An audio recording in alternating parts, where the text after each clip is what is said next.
Toronto's a very multicultural city. You guys have been to Hong Shing before, restaurant downtown, Chinatown. Did you hear about the news? Yeah. They went into the restaurant and they were told to pay for their meal before even eating. What restaurant is this? Hong Shing. Yeah. Dundas and something. If you've ever been out after 2 a.m., you've been there. I've been there at least a dozen times. Yeah. Me and Chris have gone.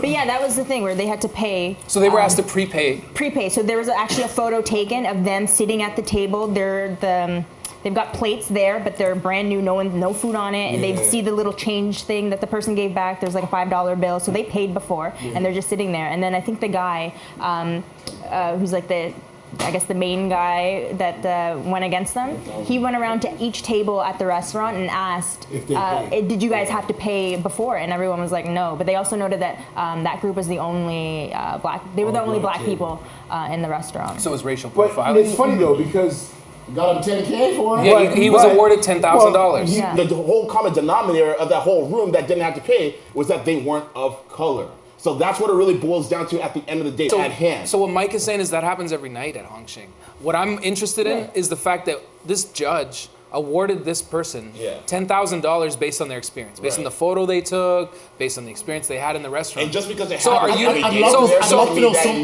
more of the things they looked at. Like what else was taken into consideration? Who is this judge and why did they decide? Like, okay, $10,000 is a fair amount. Because like maybe not spending 10 grand on chicken. This is people were complaining about that injustice, basically, and because they heard those accounts so many times, it's like, okay, no way, I can't do it.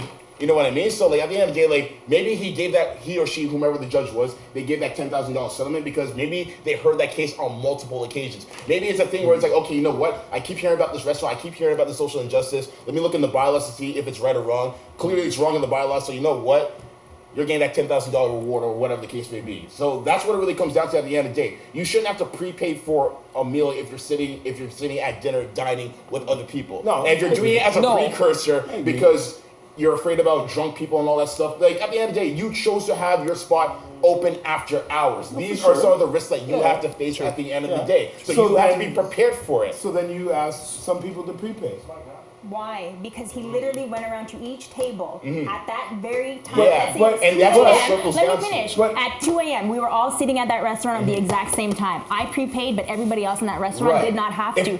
So you can't tell me that they decide, oh, we were going to ask these people to prepay, but not these people. This guy left the restaurant, paying or not, with $10,000 because of how he was treated. Right.